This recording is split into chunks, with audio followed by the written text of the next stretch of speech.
Welcome to our channel Ayurvedacharya. हम अष्टांग हृदय के सूत्र स्थान के अध्याय 4 रोगानुत्पादनी अध्याय के बारे में पढ़ रहे थे। लास्ट लेक्चर में हमने धारणीय अधारणीय वेग और अधारणीय वेग में अपान वायु, मल, मूत्र, उद्गार, छवदु और तृष्णा के बारे में पढ़ा था। ठीक है, इस लेक्चर में हम आगे के जो अधारणीय वेग है उनके बारे में पढ़ेंगे। तो इसमें 7वां वेग है क्षुधा। क्षुधा मतलब भूख। तो अगर हम भूख के वेग को इसको सपेश करेंगे तो क्या क्या रोग डिसीज होंगे। अंग भंग, अरुचि, ग्लानि, काशशूल, भ्रमा, क्षुधा। मतलब अंग भंग, शरीर में टूटने जैसी पीड़ा होगी, ऐसा पीड़ा होगी जैसे कि शरीर टूट रहा है। वो अरुचि, भोजन के प्रति अरुचि होगी। ग्लानि, थकावट और उदासीनता होगी। कष्टता, शरीर दुर्बल होगा। शूल, पीड़ा होगी। भ्रम, चक्कर आएंगे। ये सब क्या क्षुधा वेग को रोकने के उपद्रव हैं। ठीक है, नॉर्मल है, जो आपको पता ही होगा, ये से नॉर्मल होते हैं। अब मैं आपको एक बार बता दूं, जो नेक्स्ट लाइन है ये है चिकित्सा की। तत्र योज्यम लघु स्निग्ध उष्ण अल्पम चा भोजनम। अब मैं आपको एक एग्जांपल लेना चाहती हूँ। जैसे आपने कभी देखा होगा कहीं आग जल रही है, ठीक है। अगर आप कुछ समय तक उस आग को ईंधन, उसमें लकड़ी नहीं डालेंगे, उसमें ईंधन नहीं डालेंगे, तो वो क्या होगा, वो आग सफेद होने लगेगी, क्षीण होने लगेगी और कम होने लगेगी, धीरे धीरे बुझने लगेगी, है ना। तो वैसा ही सेम प्रोसेस हमारी बॉडी में भी होता है। जब हम कुछ समय के लिए वेग को रोकते हैं, मतलब भूख आ रही है, हमने भोजन नहीं किया 1 दिन 2 दिन, तो क्या होती है, हमारी जठर अग्नि वो भी दुर्बल होने लगती है, वो भी क्षीण या कमज़ोर होने लगती है। तो अब क्या होता है, जैसे कि अब कमज़ोर अग्नि है, कमज़ोर आग जल रही है, उसमें कम आग है, तो आप सीधा उस पर अगर लकड़ी डाल दोगे तो क्या वो आग जल जाएगी? नहीं जलेगी ना, ऊपर से बुझ जाएगी। तो आप पहले क्या करोगे, पहले घास फूस डालोगे, फिर धीरे धीरे जब वो थोड़ी और आग जलने लगे तब उस पर टहनियाँ डालोगे, फिर जाके लकड़ी डालोगे, है ना। तो सेम प्रोसेस फिर बॉडी में भी होती है। आप जब 1-2 दिन आपने भोजन नहीं किया तो आपकी जो जठर अग्नि है वो दुर्बल हो गई। अब आप उसको सीधा से अगर गुरु भोजन दे दोगे तो वो अग्नि जो पहले जो दुर्बल थी वो भी बुझ जाएगी, अब वो भी पाचन नहीं होगा, उसका अपच हो जाएगा। तो आप क्या करेंगे, उसके लिए पहले लघु भोजन स्टार्ट करेंगे, बहुत हल्का भोजन देंगे, फिर धीरे धीरे जब भूख बढ़ेगी तो वैसे वैसे भोजन की गुणवत्ता की मात्रा को बढ़ाते जाएंगे। तो यही बोला गया है कि जब क्षुधा के वेग को रोकने से ये उपद्रव हो जाए तो हमें उसकी चिकित्सा में क्या करना है, तत्र योज्यम लघु लघु भोजन देना है, स्निग्ध भोजन देना है। स्निग्ध मतलब घृत युक्त भोजन देना। घृत मतलब घृत आप जानते हो, घी। ये क्या होता है, घृत अग्नि दीपक होता है, तो जठराग्नि को प्रज्वलित करता है। इसलिए उष्ण उष्ण अग्नि का भी गुण उष्ण होता है, उष्ण गुण युक्त आप भोजन देंगे तो वो उष्णता में वृद्धि करेगी, अग्नि की हेल्प करेगी। अल्पम और कम मात्रा में भोजन आपको देना है उसकी चिकित्सा में। ठीक है। निद्रा। निद्रा निद्राए मोह मूर्धा अक्षी गौरव आलस्य जंबिका अंग मदश। अब निद्रा वेग को रोकने से क्या क्या रोग होंगे, मोह, डिल्यूशन होगा, ठीक है। मूर्धा, मूर्धा मतलब सिर, और अक्षी मतलब आँखें, सिर और आँखों में गौरव मतलब भारीपन होगा। आलस्य आएगा, जम्भाई आएगी, और हाथ पैरों में मसलने जैसी पीड़ा होगी, ठीक है। और अब इसकी चिकित्सा क्या है, तदेष्टम स्वप्नम संवहनानी चा। अब इसके उपचार के लिए, इसकी चिकित्सा के लिए हमें व्यक्ति को, रोगी को भरपूर निद्रा देनी है।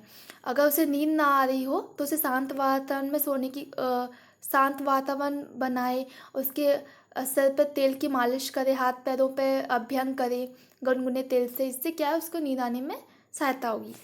ठीक है। खांस, खांसस्य तो रोध उत्तर वृद्धि श्वास अरुचि हृदय मया शोषो हितमा। ठीक है। तो इसमें क्या है, कांच अगर पार्श्व वेग को रोकेंगे तो क्या होगा, रोध उत्तरात वृद्धि, और उसकी उत्तर और वृद्धि होगी। आप खांसी नहीं, आपको खांसी आ रही है, आप खांसी को रोकेंगे तो क्या होगा, और खांसी आएगी, और खांसी रोग और बढ़ेगा। ठीक है। श्वास रोग हो सकता है। अरुचि, भोजन के प्रति इच्छा नहीं होगी। हृदय मया, हृदय रोग उत्पन्न हो सकते हैं। शोष मतलब ऐसे टीवी में का मरीज देखा है आपने, कितना कमजोर हो जाता है, दुर्बल हो जाता है, वैसा ही शोष रोग में भी इंसान सूख जाएगा। शोष मतलब सूखना, जैसे समझ लीजिए आप। हिद्म, हिदमा मतलब हिक्का रोग उत्पन्न हो जाएगा। तो ये कांस के उपद्रव है अगर आपने खांस वेग को रोका तो। अब इसकी चिकित्सा में क्या बोला गया है, कार्यो अत्र खांसः सुत रामम विधि। मतलब इसकी ट्रीटमेंट में आपको जो कांस रोग की चिकित्सा है ना, वही आपको कांस रोग वेग रोकने से जो रोग उत्पन्न हो रहे हैं उसमें आपको देनी है। ठीक है। अब 10वां क्या है, श्रम श्वास। श्रम श्वास मैंने आपको बताया था, आप बहुत कार्य करके आ रहे हैं, परिश्रम करके आ रहे हैं और थकावट हो रही है, लेकिन हांफनी आ रही है, लेकिन आप आराम नहीं करें, विश्राम नहीं करें, लगातार आप कार्य करते जा रहे हैं, तो उससे क्या होगा, आप कमजोर होंगे, क्षीण होंगे ना। तो अब ये आगे इसमें देखिए क्या क्या बताया गया है। गुल्मो हृदय रोगा सम्मोहना श्रम श्वास द्विधारितात। ठीक है, मतलब गुल्म रोग होगा, ये उदर रोग होता है, गुल्म रोग होगा, हृदय रोग होगा, सम्मोहन मतलब मूर्छ, मतलब आपको चक्कर आएंगे, आपको मूर्छा अनकॉन्शियसनेस हो सकती है। ये क्या है, श्रम श्वास के वेग को रोकने के रोग है, उपद्रव में है। तो अब इसकी चिकित्सा कैसे करनी है हमें, इसकी चिकित्सा हमें करनी है वातहर, मतलब उसको व्यक्ति को विश्राम करवाना है और उसको वातहर चिकित्सा करनी है, ऐसे आहार विहार का देना है जिससे उसका वात कम हो। ठीक है, वातग्न चिकित्सा करनी है। अब 11वां जंभा। जंभाया छवदु रोगा सर्व अनिला जिद्विधा। मतलब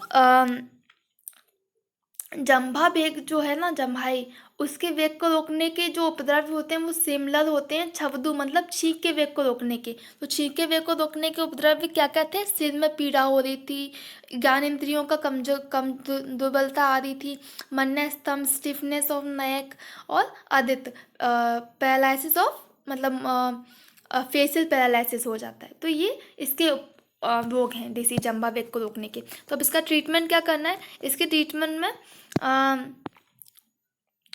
इसकी भी वातनाशक चिकित्सा हमें करनी है। ठीक है। अश्रु। अब अश्रु वेग को रोकने से क्या क्या रोग हो सकते हैं, पीनस अक्षी सिरो हृदय अंग मन्या स्तंभ अरुचि भ्रमा। पीनस मतलब पीनस मतलब प्रतिशय में आपको लास्ट लेक्चर में बताया था, मतलब सिमिलर टू रोनाइटिस या साइनस जो होता है ना, रनिंग नोज, आपको जुकाम जैसा नहीं भी है तभी भी आपको जुकाम जैसा लग रहा है, तो वो सिम्टम्स होते हैं पीनस के। फिर अक्षी मतलब आँखों से, सिर में, हृदय अक्षी रोग, सिर रोग, हृदय रोग होना और हृदय में पीड़ा होना, मन्य स्तंभ होना, स्निफनेस ऑफ नेक, अरुचि होना, एनोरेक्सिया, भ्रम, चक्कर आ रहे हैं आपको, सगुल्म और गुल्म रोग होना, ये सब क्या है, अश्रु वेग को रोकने के रोग हैं। वाष्प तटस्थ स्वप्नो मध्यम प्रिया कथा। अब इसकी चिकित्सा क्या करनी है, हमें उस व्यक्ति को अच्छे से, रोगी को अच्छे से सुलाना है, अगर उसको सोने की कोशिश करनी है अगर, और उसको आवश्यकता होने पर मद्यपान, सिरास, सिद्म, आशा वरिष्ठ, ये जो मद्य है उनका आप सेवन करवाना है। और उसके प्रियजन मतलब जो भी आपके मित्र मंडली है, उसके परिवार सदस्य हैं, उनको उसके पास रखना है और उनको सांत्वना देनी है, उनको अच्छे अच्छे बातें बतानी है, प्रिय कथाएं, मतलब ऐसे वचन बोलने हैं, ऐसी कथाएं बतानी जिससे कि वो इंस्पायर हो सके, वो अपने दुख से निकल सके। ठीक है। अब छर्दी मतलब वॉमिटिंग। अब छर्दी वेग को रोकने के क्या क्या हो सकते हैं, तो अब छर्दी मैं आपको बता दूं, छर्दी वेग में मतलब अगर आप छर्दी वेग को रोकेंगे तो मेनली जो उपद्रव हो रहे हैं वो आपके स्किन रिलेटेड उपद्रव होंगे, मतलब स्किन रिलेटेड डिसऑर्डर हैं, त्वचा रोग हैं। तो आप देख लो मेनली इसमें त्वचा रोग ही हैं, जैसे कि विषाक्त त्वचा रोग है, कोट चकते पड़ जाते हैं त्वचा पे, वो स्किन डिसीज है। कुष्ठ कुष्ठ अक्षी रोग, कांडू खुजली, ये भी स्किन डिसीज है। पांडव में पांडु रोग, इसमें क्या होता है कि स्किन पूरी येलोइश हो जाती है, एक टाइप से एनीमिक कंडीशन जो होती है ना उसको आप मान सकते हैं। जॉइंटिक जो पेशेंट होता है उसको आप जो सिम्टम्स होते हैं वो सिम्टम्स इसमें आ जाते हैं। और शरीर में पीड़ा हो रही है, ज्वर हो रहा है, ठीक है। और सकाश श्वास, खांसी हो रही है, श्वास रोग हो रहा है। हल्लास मतलब होता नहीं, जी मचलता है कभी कभी, नौसिया टाइप में होता है, उसे हल्लास बोलते हैं। और व्यंग में भी तिल जैसे धब्बे पड़ जाते हैं शरीर में, तो वो व्यंग होता है। शविदु मतलब शोष हो रहा है, शोष मतलब सूजन आ रही है, ठीक है, किसकी वजह से? वमन के वेग को रोकने से। अब इसकी चिकित्सा क्या क्या बताइए? चिकित्सा बताइए गंडूस, धूम्रपान, ऐसे तुच्छ आहार पान का सेवन करवाना है उसे, मतलब सॉरी, गंडूस, धूम्रपान और अन्न आहार, मतलब उसको आहार नहीं, उपवास करवाना है, ठीक है। उपवास करना है कि कुछ नहीं खिलाना कुछ समय के लिए, या अगर खिला रहे हैं तो रुक्ष भोजन खिला रहे हैं, क्योंकि अब देखिए सर्दी किसकी वजह से होता है? कफ दूषित होने से। तो आप उसे कफ को कम करने के लिए रुक्ष चिकित्सा करें, उसके विपरीत, ठीक है। मुक्त व्यायाम करें, विवेचन करवाएं और क्षार और लवण युक्त तेल अभ्यंग करें, ठीक है। ये सब छाती रोग की चिकित्सा है। अब शुक्र वेग को रोकने से क्या क्या डिसऑर्डर्स है? शुक्र अत्रस्त्रवम, गुहा वेदना, शवितु ज्वरा, हृदय अथा मूत्र संग, अंग भंग, बध्य, अश्मय, शांतता। मतलब कि क्या है कि मूत्र के साथ शुक्र की प्रवृत्ति हो रही है, ठीक है। गुह वेदना, मतलब गुह मतलब पीनस रीजन में, मेड रीजन में वेदना हो रही है, दर्द हो रहा है, शोथ हो रहा है, सूजन आ रही है, ज्वर हो रहा है, काम ज्वर उत्पन्न हो रहा है उसको। हृदय हृदय अथा हृदय में पीड़न या हृदय रोग हो रहा है, हृदय वेदना हो रही है। मूत्र संग, मूत्र के वेग में रुकावट हो रही है, आप मूत्र त्याग नहीं कर पा रहे इंसान। और अंग भंग, शरीर में हाथ पैरों में पीड़ा हो रही है। अंड वृद्धि, अश्मरी रोग हो सकता है, शुक्र अश्मरी जो बोलते हैं। सांडता मतलब नपुंसकता, ठीक है, वो भी हो सकती है। तो मैं एक बात बताना चाहती हूँ, यहाँ पे आपको ऐसा पढ़ के ऐसा लग रहा हो कि शुक्र वेग के रोकने से तो जो हो रहे हैं वो पुरुषों में ही होता है, पुरुष में ही शुक्र होता है, ऐसा बात नहीं है। शुक्र स्त्री और पुरुष दोनों में होता है। और जो ये रोग बताए गए वो स्त्री पुरुष दोनों में पाए जा सकते हैं, ठीक है। मतलब दोनों में, वो वेग को रोकने से दोनों में ही ये रोग उत्पन्न हो सकते हैं।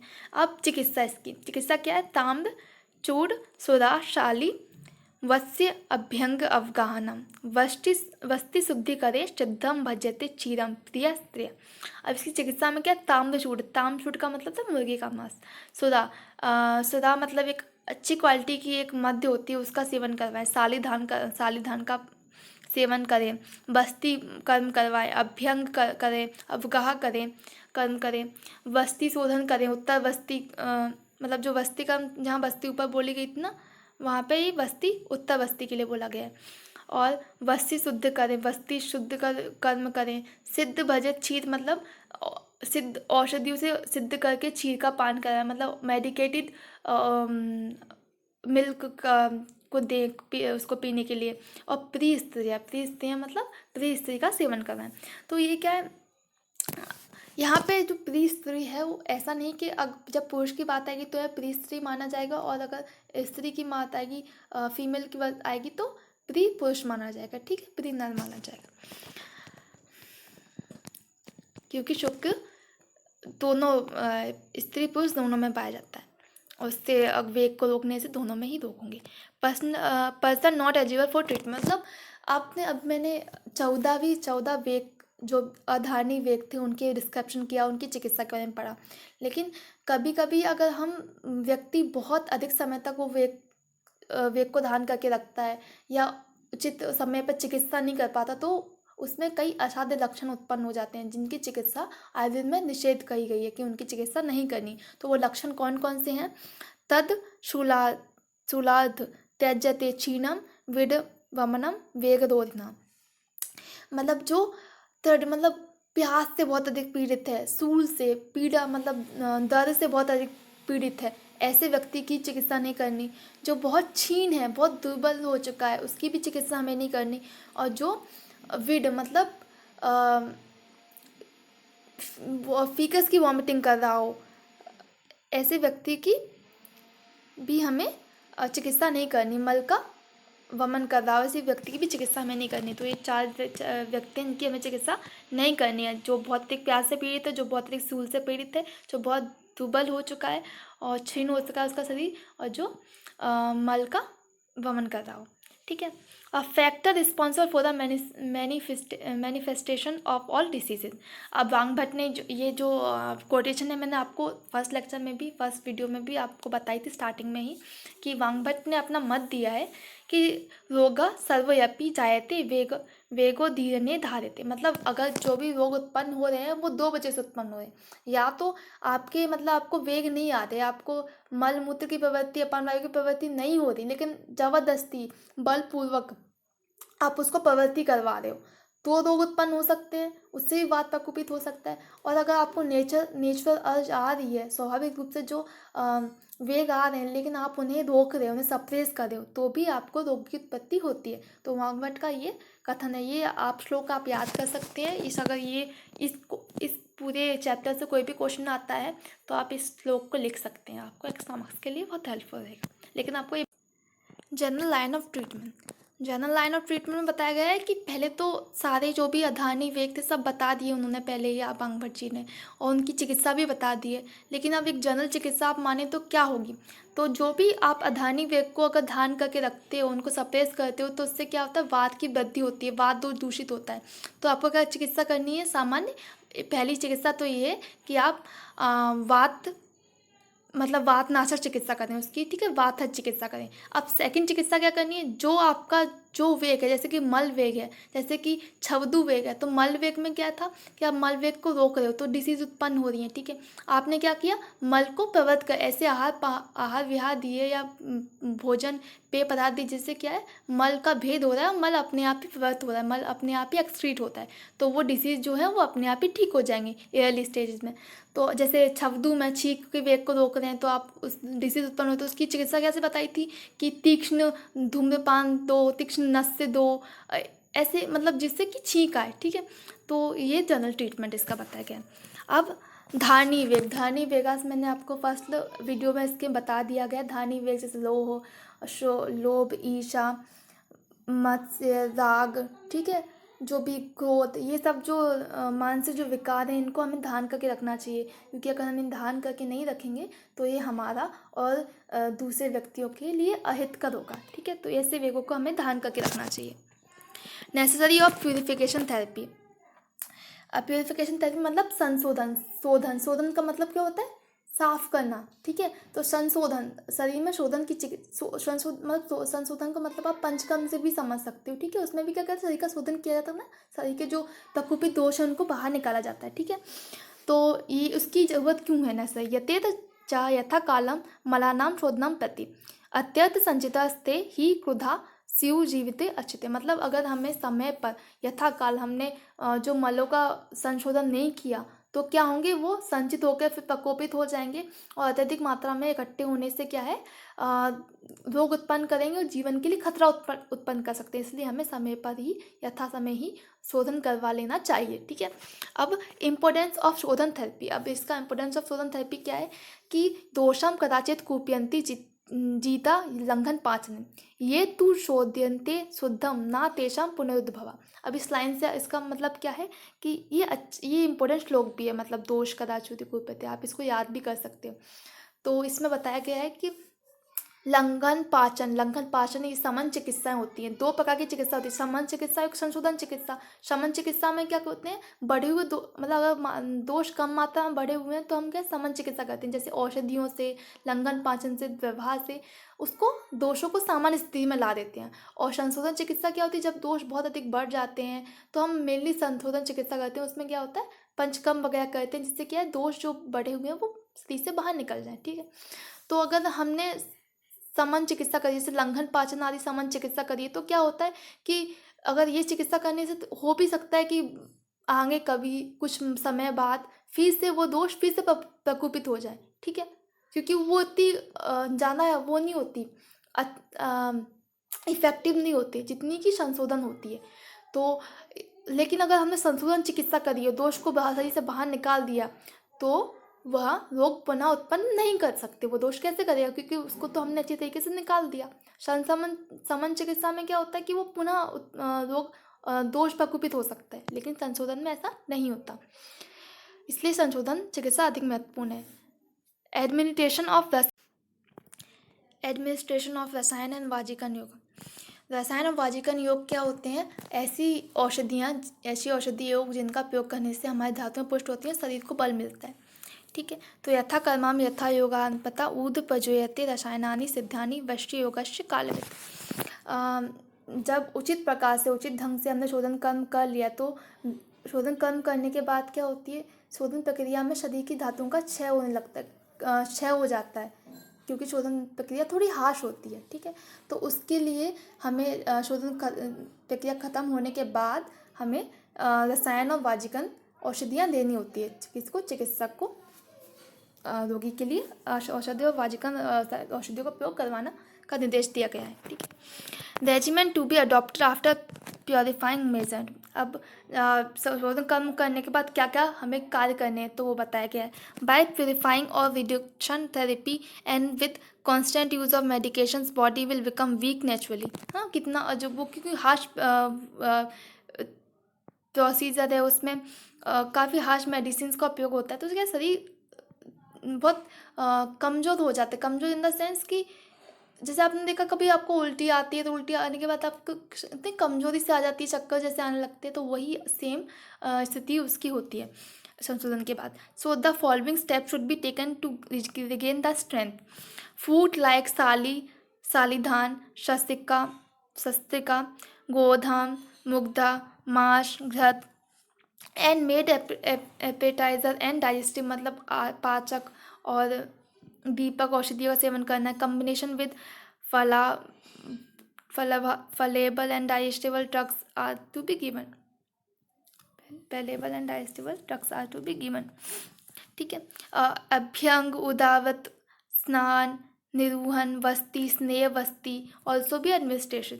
उदावत मतलब क्या होता है, ड्राई मसाज होता है, उसमें क्या होता है एक बेसन आदि से, बेसन या कुछ भी जो भी उदावत की चूर्ण है, उस चूर्ण से क्या है हमारे शरीर पर उस चूर्ण से मसाज की जाती है, तो वो उसे उदावत बोलते हैं। अभ्यंग आपको पता ही है मसाज, स्नेहन भी पता है, निरूहन निरूवस्ती होती है, जब आगे आप पढ़ेंगे अष्टांग हृदय में तो आपको आगे ही आएगा, और स्नेह वस्ती होती है, ये सबका उपयोग करना चाहिए। इफेक्ट ऑफ ट्रीटमेंट यथा च लभ्यते सर्वपाक प्रवटावकम धीर वर्णे इंद्रिय वैमल्य वैष्णा दीर्घ आयुषा। अगर अच्छे से ये हमने संशोधन चिकित्सा की तो उससे क्या लाभ होते हैं इसके बारे में बताया गया। By the above step get one healthy होती है, increase of all sort of digestion, हमारा पाचन तंत्र इफेक्टिव होता है और पावरफुल हो जाता है। ठीक है, इंटेलिजेंस, मन और मन इंद्रियां निर्मल होती है, मतलब ये किसी प्रकार का विकार होता है वो दूर हो जाता है। वर्ण, शरीर का वर्ण अच्छा होता है। ठीक है, और हमारी आयु में भी वृद्धि होती है, ये सब उसके लाभ हैं। आगंतुज रोग का मतलब क्या है, ऐसे रोग आगंतुज मतलब जो आ रहे हैं, आगंतुज रोग मतलब ऐसे रोग जो बाहर से हम बाहर की जो वातावरण है, जो चीज़ें हैं उसकी वजह से हमें हो रहे हैं, हमारे शरीर में ये रोग उत्पन्न नहीं हुए, खुद से उत्पन्न नहीं हुए, बाहर की वजह से हो रहे हैं। वैसे तो हर मैक्सिमम सारे डिसीज आगंतुज में ही आ जाते हैं, लेकिन पता है निज दो प्रकार का होता है डिसीज, निज और आगंतुज। निज कौन से हैं, जो शरीर के स्वयं के द्वारा, जैसे कि कोई दोष में क्षय वृद्धि हुई तो वो क्या होगा, निज दोष होगा। दोषों की क्षय वृद्धि, धातु की क्षय वृद्धि, ये सब जो उससे कोई रोग होगा तो वो निज रोग होगा। और आगंतुक रोग क्या होगा, जो बाहर से आ रहा है, बाहर से, जैसे भूत विष। अब जैसे कि भूत विष मतलब अब उस भूत को हम बैक्टीरिया मान लें आज, या वायरस मान लें, आज के समय के लिए कुछ भी मान सकते हैं, पहले तो उसे भूत बोला जाता था।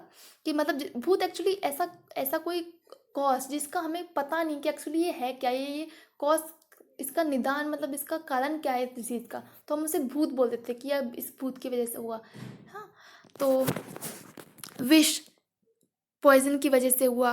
वायु, अग्नि, वायु मतलब वायु से कैसे कि जैसे कि आपने देखा होगा सर्दियों में तुषार, ठंडी हवा से आपको बीमार हो जाते हो। गर्मियों में लू लगती है, गर्म हवा चलती है तो उसकी वजह से बीमार हो जाते हो। ऐसे वायु की वजह से भी आप बीमार हुए तो वो भी आगंतुक रोग।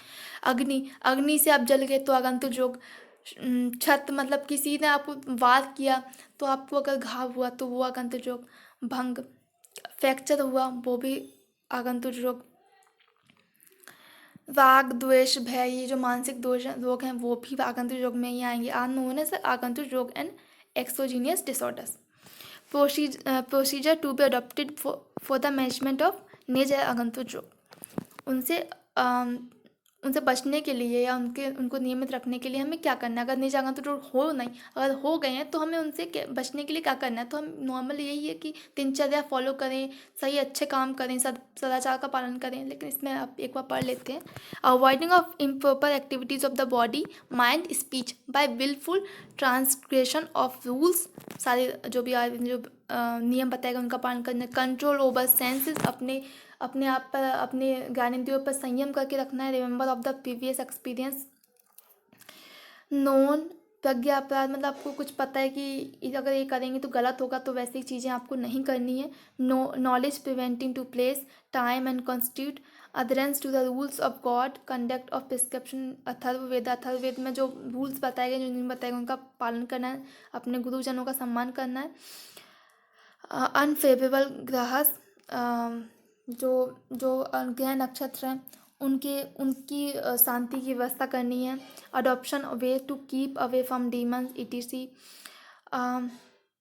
Adopting way to keep away from demons etc in the treatment is general for management of both exogenous endogenous. मतलब निज आगंतुक सब दोनों दो प्रकार के रोगों की चिकित्सा या उनके बचने के लिए हमें ऐसे सब कार्य करने चाहिए। ठीक है। Suitable time for the elimination of वाइटस दोस्त, मतलब एलिमिनेशन मतलब ये शोधन का बताएंगे, शोधन का समय क्या है, हमें संशोधन का कब कब करना चाहिए। तो ये ऋतुओं का जब आपने ऋतुचर्या पढ़ी होगी तो मैंने आपको मैंने इसमें पहले ऋतुचर्या के अध्याय भी अच्छे से बहुत अच्छे से डिस्क्राइब करें, तो आप वहाँ से भी पढ़ सकते हैं। तो मैंने डिस्क्राइब किया था कि किस ऋतु में कौन से दोष का संचय, प्रकोप और प्रशमन होता है। तो जैसे कि संशोधन उस ऋतु में किया था जब दोष का प्रकोप हो रहा होता है। जैसे कि ठीक है, ऐसे कि हेमंत और शिशु ऋतु का क्रम होता है शिशिर, वसंत, ग्रीष्म, वर्षा, हेमंत, शरद, हेमंत। ठीक है, हेमंत, शरद, चौपी, फिर शिशिर। तो हमें क्या करना है, जैसे अगर जो हेमंत और शिशिर ऋतु में जो कफ संचय हुआ था उसका प्रकोप कब होता है? वसंत ऋतु में होता है। तो वसंत ऋतु में हमें संशोधन करवाना है। ठीक है। और जैसे कि वमन, कफ के लिए मेनली क्या होता है? कफ वमन होता है। और कफ का प्रकोप कब होता है? वसंत ऋतु में होता है। वात का प्रकोप कब होता है? प्रवृष्ट ऋतु में या वर्षा ऋतु में होता है। तो हमें उस समय वात का संशोधन करवाना है। शरद ऋतु में पित्त का प्रकोप होता है, तो उस ऋतु में हमें पित्त का संशोधन करवाना। तो यही इसमें बोला गया है। आप अगर आप 6 प्रकोप प्रशमन याद कर लेंगे तो आप ये भी अच्छे से लिख सकते हैं। Regiment of proportional of healthy, आप हेल्दी रहने के लिए क्या करना चाहिए जिससे आप हेल्दी रहें, हमेशा स्वस्थ रहने के उपाय क्या हैं? तो स्वस्थ रहने के नॉर्मल से सिंपल से उपाय, नित्य हित आहार विहार से भी, मतलब हमें रेगुलर अपनी दिनचर्या का पालन करना चाहिए। हित आहार विहार से भी का मतलब क्या है? हेल्दी डाइट लेनी चाहिए, हेल्दी लाइफस्टाइल होनी चाहिए, हेल्दी और हेल्दी जो भी डाइट का यूज़ करना चाहिए। समीक्षणकारी विशेषण, अपना अच्छा बुरा सोच के कोई भी काम करें। जब आप कोई भी कार्य करें तो अपना समीक्षा नहीं होती, समीक्षा करना कि अच्छा बुरा उसका देखना, तो वो देख कर सोच कर ही कोई कार्य करें। विषय अति आसक्ति है, मतलब अपने विषय, अपने ज्ञान अति, जैसे कुछ मीठा खाना है तो मीठा खा ले झट से जबकि वो नुकसान कर रहा है, कुछ ठंडा खाना है तो ठंडा खा ले जबकि वो नुकसान कर रहा है। तो अपने आप पर काबू करना, अपनी सेंस ऑर्गन्स पर काबू करना, ये बताया गया। दाता, आवश्यकता, जिसको आवश्यकता है उसको दान देना। क्षम तत्परा, हमेशा सत्य का पालन करना। क्षमावान होना। और आप्त से भी, मतलब अपने आप्त पुरुषों बड़ों की सेवा करना, उनकी रिस्पेक्ट करना। ये सब जो भी ये बताए गए हैं, उन बातों का अगर हम फॉलो करेंगे तो हमें कभी भी कोई निज या आगंतुक कोई भी लोग नहीं होंगे। तो यही इसमें ये अध्याय समाप्त होता है। थैंक यू व्यूअर्स, आप लोग मुझे इतना अप्रिशिएट करते हो। मैं बहुत ट्राई कर रही हूँ कि मैं आपको जहाँ से ज़्यादा वीडियो अवेलेबल करवाऊँ, जल्दी से जल्दी आपका सिलेबस में। काफ़ी मैं जानती हूँ मैं बहुत लेट कर रही हूँ ये सब बनाने में, लेकिन बात मानिए मुझे कुछ प्रॉब्लम्स इश्यूज़ थे, उसकी वजह से मैं नहीं बना पाई थी। लेकिन मैं ट्राई करूँगी कि मैं जल्दी से जल्दी बनाऊँ और जहाँ से जहाँ टॉपिक्स कवर करूँ, पूरे अष्टांग हृदय के टॉपिक्स कवर करूँ। और बाकी सब्जेक्ट भी पढ़ाऊँ और सेकेंड ईयर भी पढ़ाऊँ। तो प्लीज़ आप इससे सपोर्ट करते रहिए मुझे, और मैं कोशिश करती रहूँगी कि मैं आपके वीडियोस डिले ना करूँ। Thank you so much.